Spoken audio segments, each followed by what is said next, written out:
In the serene and beautiful valley of Meghalaya, located just about 55 kilometers away from Guwahati city, lies the Umdain village of Riboy district. This small hamlet is an ideal getaway.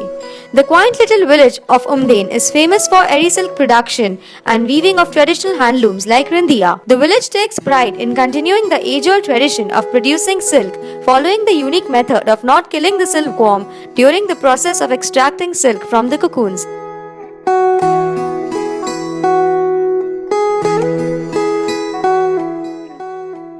Eri silkworms have 45 to 60 days of cycle.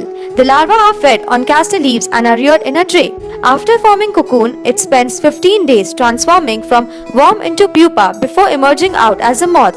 To remove the natural gum from cocoons, the cocoons are loosely tied in a cotton cloth and then are boiled in the sodium solution for 1 hour. There are two types of spinning: Takli spinning, which is completely hand spun, and mill spinning. The Takli spinning is the traditional way of spinning, which consists of a spindle with disc-like base.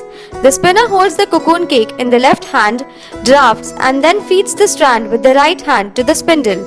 The spindle is occasionally rotated by the right hand in order to wind the yarn to the spindle, giving it a cottony feel. In conversation with Vyani Nongrim, she said that natural dyeing is common in the Meghalayan culture. The traditional colors of the silk are usually extracted from natural products such as fruits and bark of trees, which are grinded using a grinder and then boiled at high temperature, after which it is strained and the yarns are dip-dyed with alkaline or acidic base accordingly. Then the dyed yarns are washed and kept for drying. For weaving, there are three types of looms: traditional floor loom, frame loom, and fly shuttle loom. The preliminary operation for weaving includes sizing and warping, which is winding of the thread for warp.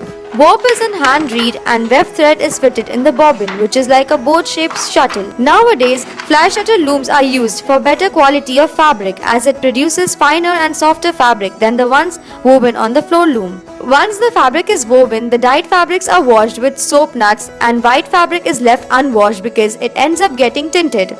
In interaction with the weavers, and Senti Nongrim, who works closely with the weavers of Umdain region, said that the history of the eri silk is not known as the process is passed down by their ancestors. In the region of Meghalaya, worms of eri, muga and mulberry silk are found, but the area practices only the weaving of eri silk. Rearing of mulberry is seen in few parts of Shillong, but the weaving is done in the state of Assam. The thickness of the yarn depends on the spinning, and hand-spun yarns are thicker compared to mill-spun yarns. Also, the reed used to weave the fabric differs. For the thicker yarn, size 52 is needed, and for the thinner yarn, size 40. She also mentioned that numeration of the yarn is done in terms of pens. Per pen has 80 yarns. Problems faced majorly by the weavers are the back and shoulder pain because of the entire process being manually done. Largely in Meghalaya it would be the women of the state, everybody from the state, and internationally there is a larger market in the European market. People have a huge demand for this eri silk because they like its warmth and they like the texture and they like the use of natural dyes as well.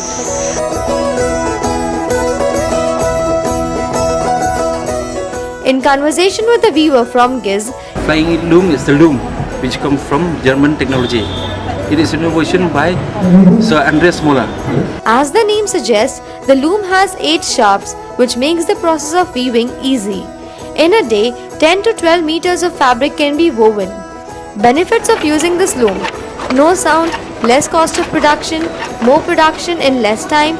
The texture of the fabric is soft as the beating process done on the loom is soft.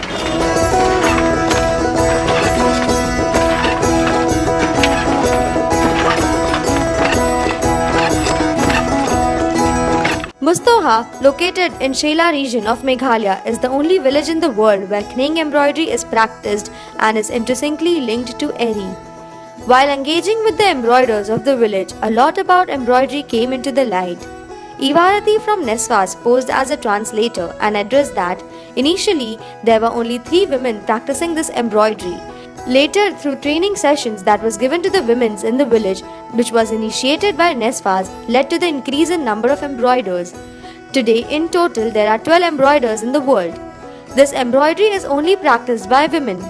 The embroidery is traditionally done on a hand-spun and hand-woven eri silk shawl, creating the pattern by counting the warp threads. The traditional clothing of Shela is the shawl and wrapped round a red and yellow square check fabric, embellished only on the borders with geometric patterns in black acrylic wool, and believed that any other color acrylic wool wouldn't match their traditional attire. There are 4 types of motifs which are embroidered on the fabric, and the history of the motifs is unknown to them.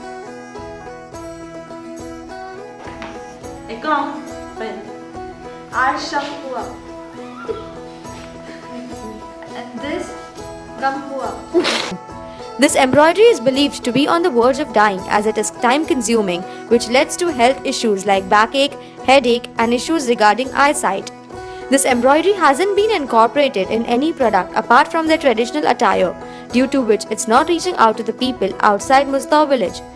Also, the raw materials which are required for the embroidery is not easily accessible.